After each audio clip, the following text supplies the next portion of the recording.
morning, everyone. Good morning, sir. Good morning, sir. Okay, let us start.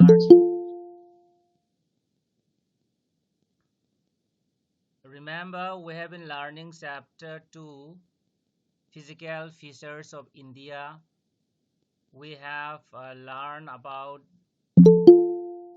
the northern plain, the Himalayan mountains, the peninsular plateau, and today we shall discuss about the remaining physiographic divisions of India. Now I shall share my screen.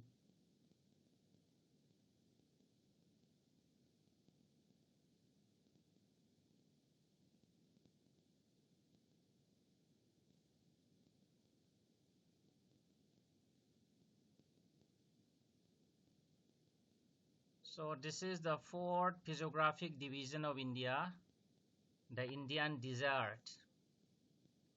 I think all of you are familiar with this physiographic division.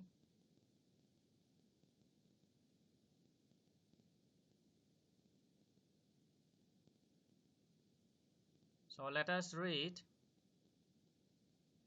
The Indian desert lies towards the western margin of the Aravalli Hills.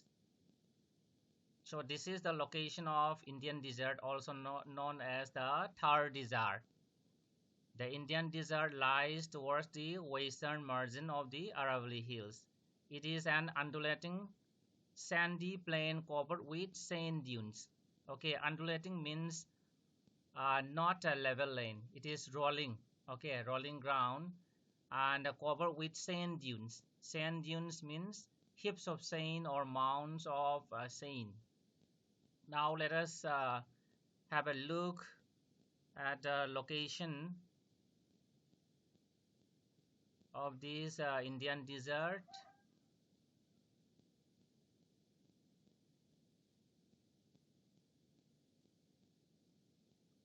Okay, see here. Just wait. Somebody is coming.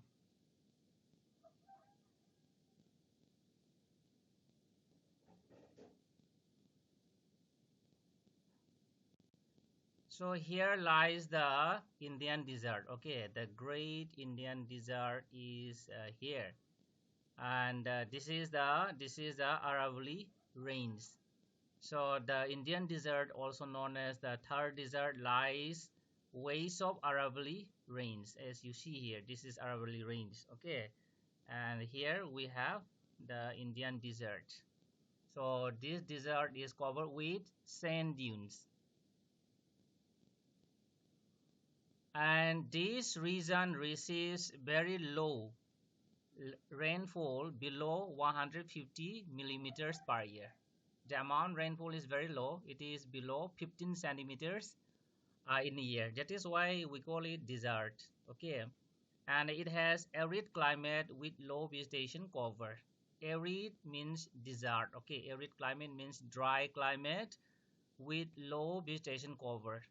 Then means the vegetation is very sparse or scarce. No dense forests. Streams appear during the rainy season.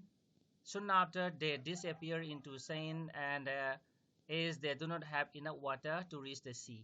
That means uh, almost all the rivers of Rajasthan desert are ephemeral, that is seasonal. Okay, and so when there is rainfall, water will be flowing in the river beds, and when there is dry season, then water does not flow, and sometimes even the big rivers also cannot reach the sea.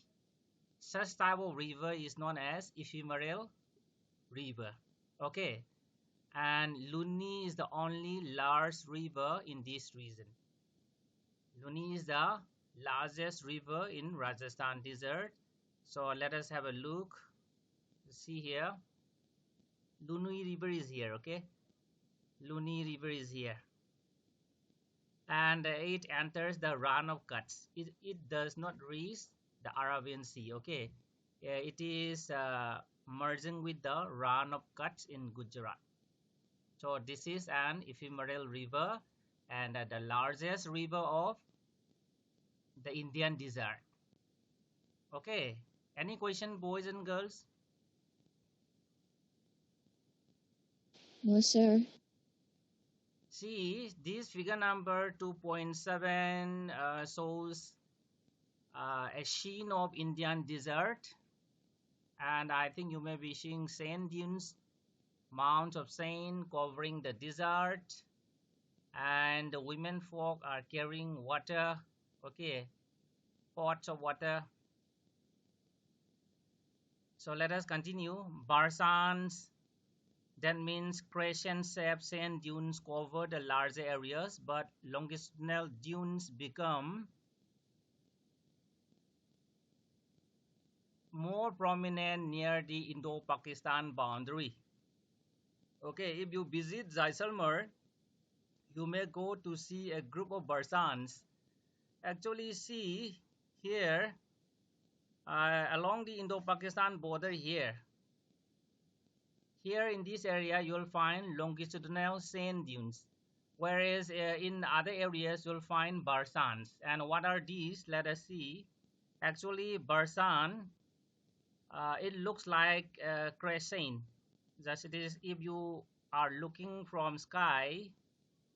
So this is the shape of a Barsan.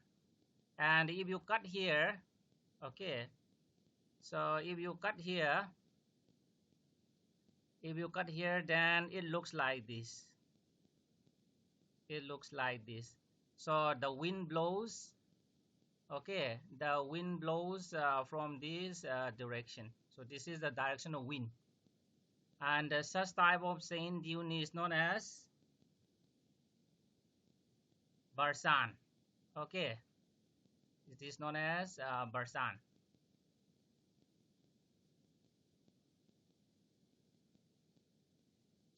Any question?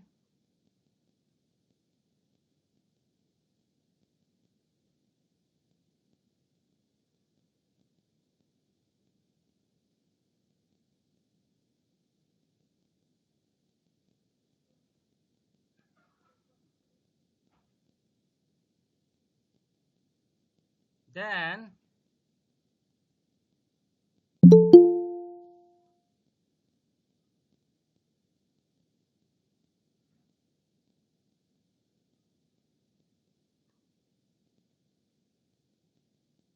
okay, let me write. So such type of sand dune is known as Barsan.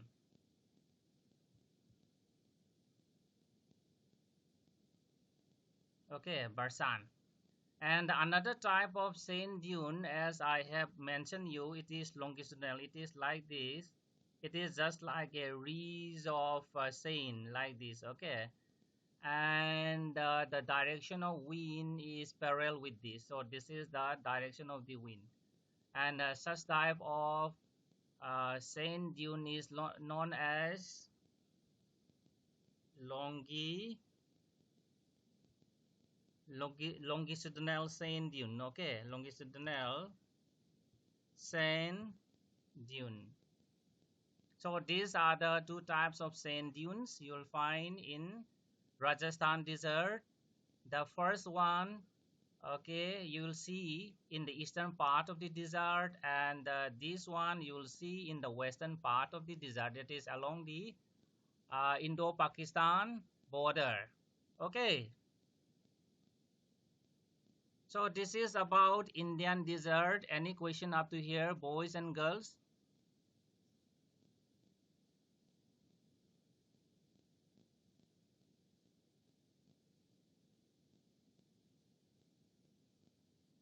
Any question? No, sir. Okay, then let us continue. Next, we have the coastal plains.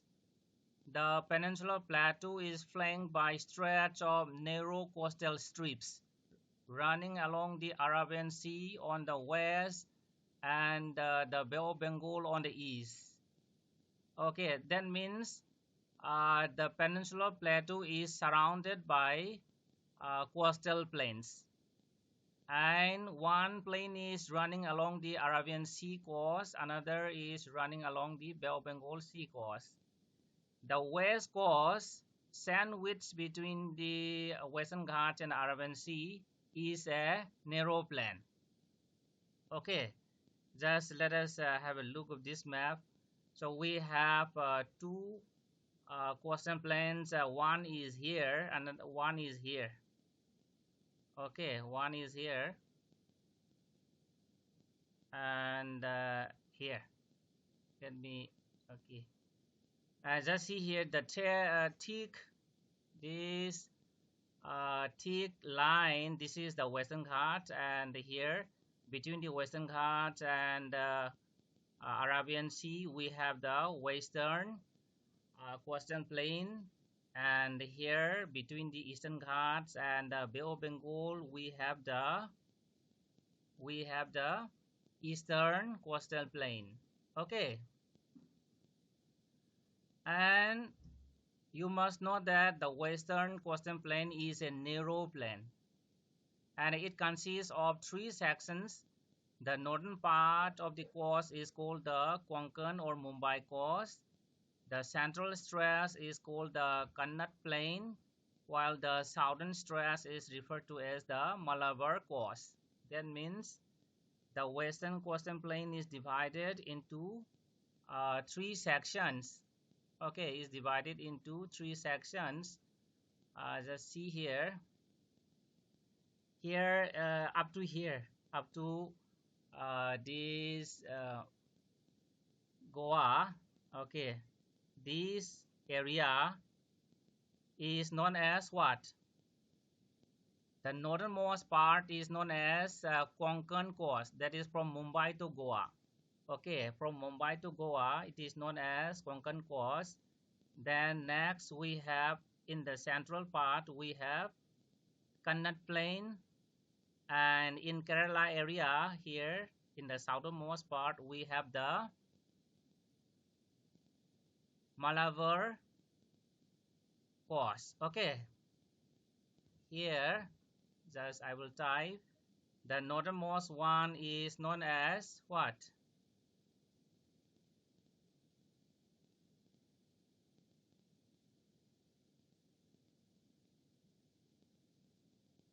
The northernmost one is known as Konkan coast, and the middle one, okay, this is the Konkan coast. The middle one is known as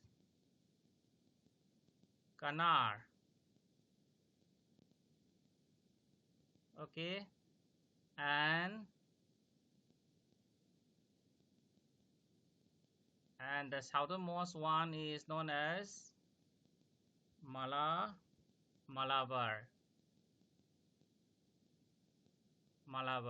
Okay, so these are the three divisions of the western coastal plain. Okay, remember from Mumbai to Goa, it is known as the Konkan coast. Then the central part is known as the Kanar or Kannat. Okay, and the southernmost one is known as Malabar coast. So this is about the western coastal plain, and unlike the western coastal plain, this eastern coastal plain is a wider one. Okay, say this is wider. If you see here we have the Eastern Ghats, and between the Eastern Ghats and the Bay of Bengal we have the eastern coastal plain. So the eastern coastal plain is wider, and it can be divided into two sections. Okay, the northern half is known as northern circar. Okay, so it is known as northern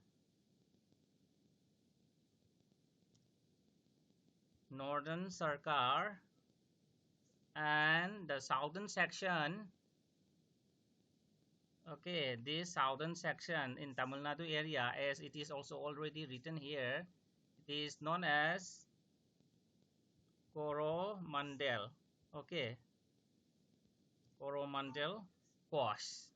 So these are the two sections of the eastern coastal plain.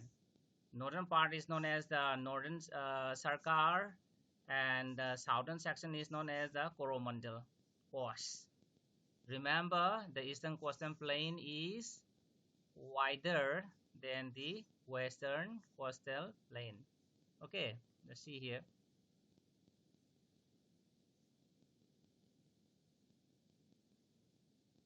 And the figure number 2.8 shows a photograph, okay, depicting paddy cultivation in the western or in the eastern coastal plains. And whatever I have explained earlier is mentioned here. Okay, the plants along the Bay of Bengal are wide and level.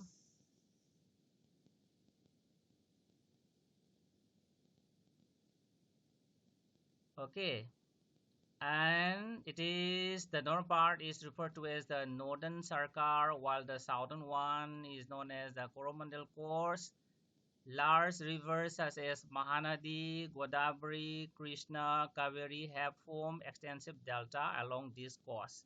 So if you see this map, you will find, okay, just see here we have Kaveri here, and this is Krishna River, and this is Godavari River, and here this is Mahanadi River. So all these rivers form delta. I think you're seeing here. You'll see different distributaries. Okay, and this is what we call delta. And Silica Lake is the largest saltwater lake in India, and it lies in the state of Orissa to the south of Mahanadi Delta. Again, once again, let us look at the map of India, and Silica Lake is here. Here is the Silica Lake. Okay, I will show you another map. Silica Lake is here. Here is the Silica Lake, south of Mahanadi River, and this is Mahanadi River. And the south of the Mahanadi River, we have the Silica Lake, and this is the largest saline, okay, lake in India. It is in the state of Orissa. Up to here, any question, boys and girls? No, sir. Okay, then next we have uh, the last physiographic division, that is the islands. And okay, we have already known that India is a big country, and beside these, our country has two groups of islands. And what are those groups of islands? Can you tell me?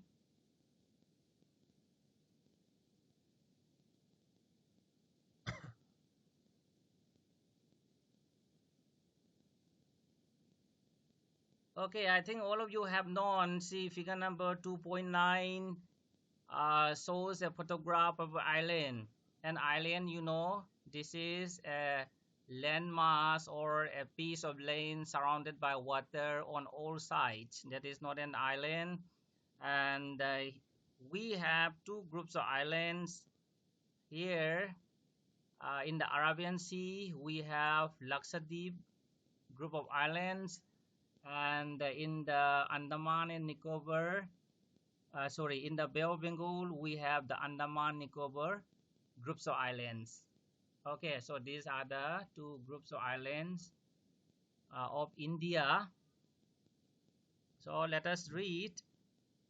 Uh, so Lakshadweep Islands lie close to the Malabar coast of Kerala.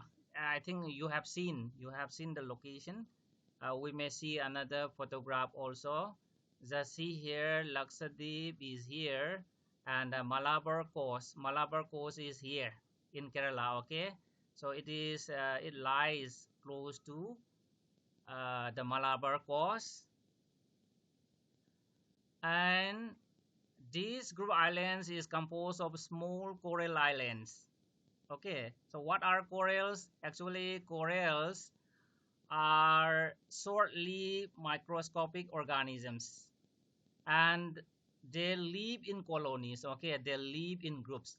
Remember, corals are microscopic organisms. These are animals, not plants.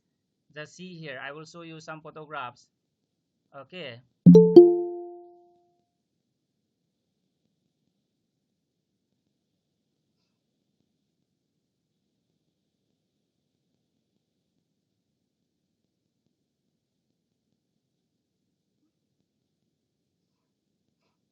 see, this is a photograph showing a coral. You remember, corals are animals, not plants. Okay, so this is another variety of coral.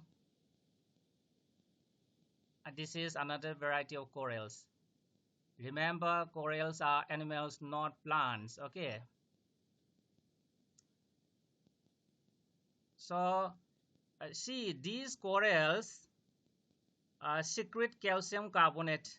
Okay, calcium carbonate, and they flourish in shallow mud-free warm waters. They live, they survive in shallow mud-free, that is clean water, and that too must be warm. That means they live in shallow seas. Okay, the coral secretion and their skeletons form coral deposits and in the form of reefs. Okay, and there are mainly of three kinds. This barrier reef, okay, then fringing reef, then atolls. So these are the three types of corals. And see, I will show you. Actually, here it is like this. So here we have the sea, and this is the seabed, and the corals will grow here. Corals will live here, and we have known that corals secrete calcium carbonate. You know, calcium limestone, for example, is a compound of calcium carbonate, and when they are dead, these animals will be compacted, will be hardened, and thus will form a small island. And this process will grow, will continue. Okay, these corals will grow and will be compacted and will rise above the sea level, and hence it becomes a coral island. Okay, and we have three types of corals. Remember, we have three types of corals. Just see here. See, this is the coastal area. This is the coastal area. If corals are formed just along the sea coast, okay, just adjoining next to the coastal area. So this is known as what? This is known as Fringing Reef. Okay, remember, this is the continental part, and this is the corals. And such type of corals, okay, are known as Fringing Reef. And just I will show you one photograph. Just see here. Okay, just see here. This area is an example of this fringing. Okay, fringing reef. Just see here. All these are examples of fringing reef. And then next we have another type of coral. See, this is the sea coast, and if corals are formed, okay, just a little away from the coast like this is known as barrier reef. The best example you'll find is the Great Barrier Reef, okay, of Australia. Just see here. This just see here. I think you may be seeing a narrow. So this is a narrow sea. I think you are seeing that this is a narrow channel of sea, and so this is an example of barrier reef. And another type of coral is like this. It is circular. So this is a coral island.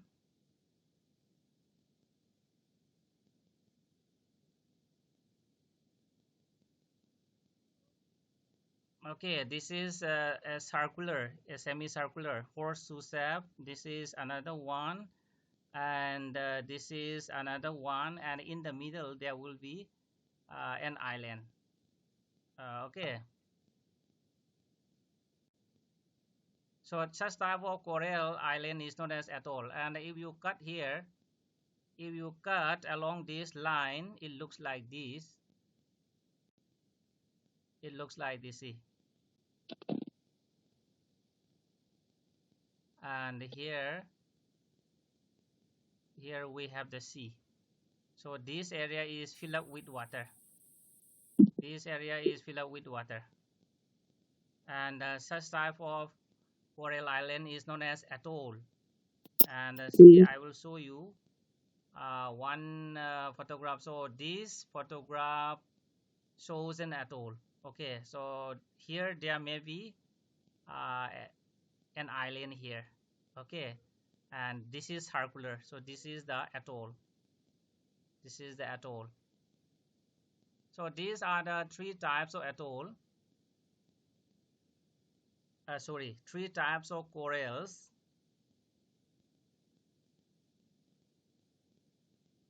Remember, Lakshadweep group of islands is composed of small coral islands. That is, islands are formed by corals.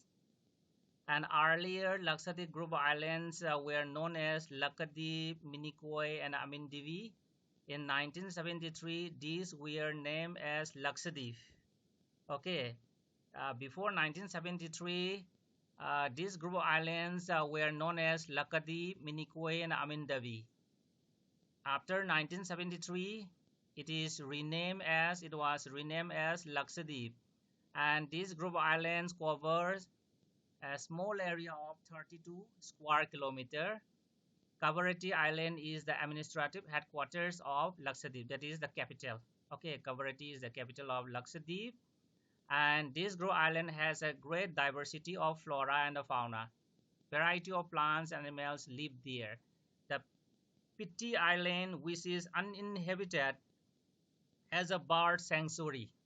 Okay, it is not habited by the human being. Has a bird sanctuary. So these are about the Lakshadweep group of islands. So before we start the next group of islands, do you have any question?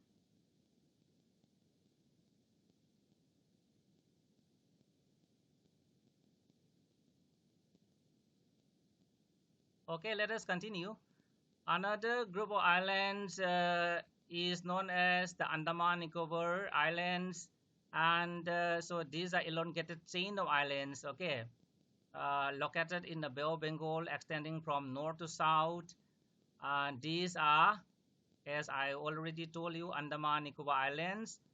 And remember, Andaman Nicobar Islands are bigger in size and are more numerous and scattered. When we compare Andaman Nicobar Islands with the Lakshadweep Islands, Andaman Nicobar Islands are bigger in size and more in number. Okay, the entire group of islands is divided into two broad categories: the Andaman in the north and Nicobar in the south. Okay, just see here. These group of islands can be divided into two sections. So the northern portion is known as Andaman. The southern section here is known as the Nicobar. Okay. It is believed that these islands are an elevated portion of the submarine mountains. What does it mean? It is believed that these islands are an elevated portion of the submarine mountains. Submarine mountains means mountains below the oceans. So let us look at this map. Let's see here. Here we have the Himalayan mountains. Okay, here we have the Himalayan mountains, and in Arunachal Pradesh we have a sharp bend of the Himalayan mountains, and from here it is known as the Purvanchal. And after that, it enters Myanmar. Okay, it enters Myanmar. Here it is known as Arakan Yoma, and after that it goes below the sea. And if you cut, just let us see, uh, here,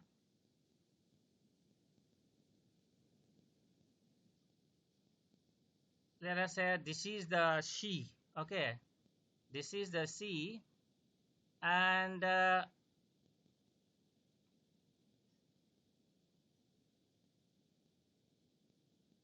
from here, this is the Himalayan mountain, for example. Then after that, it goes below the sea.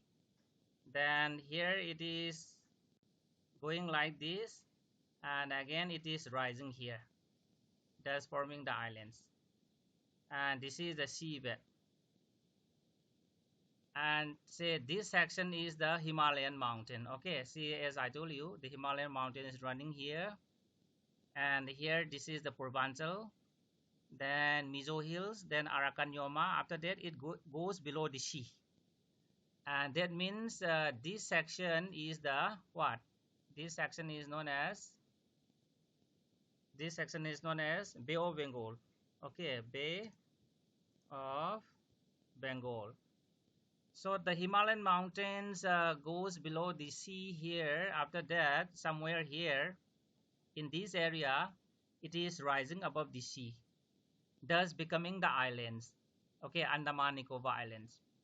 This is what mentioned in your book. Okay, these Andaman Nicobar Islands are the elevated portion of the submarine mountain. Submarine mountain means mountains below the sea.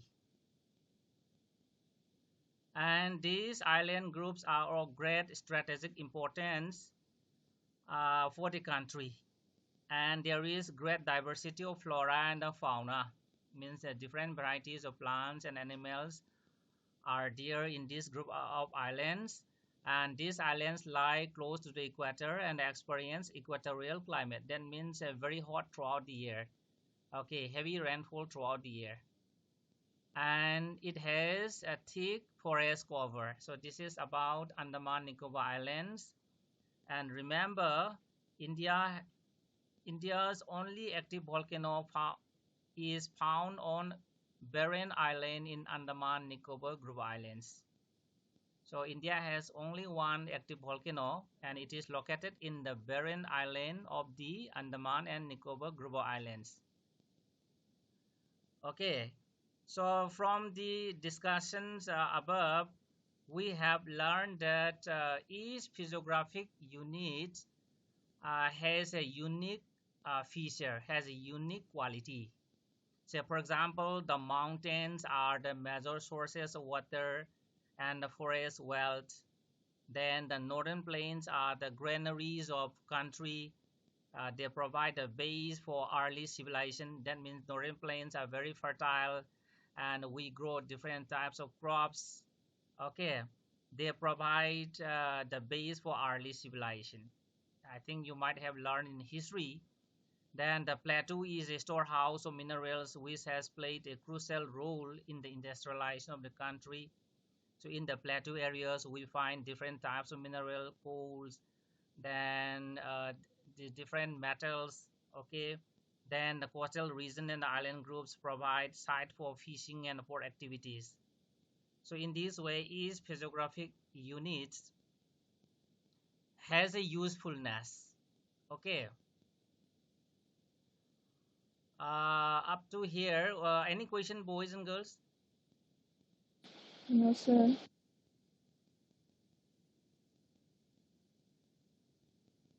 Okay, then let us stop here for today.